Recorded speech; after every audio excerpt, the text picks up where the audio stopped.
it's our day 1 here.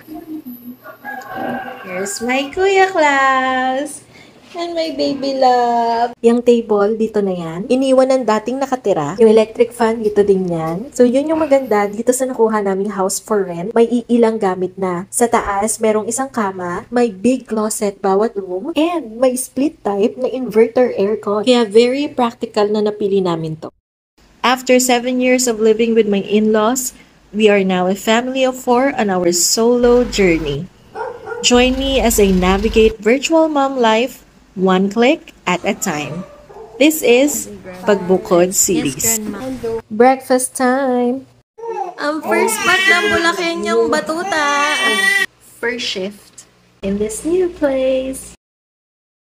Here's my baby! There you go! I have a meeting in a few.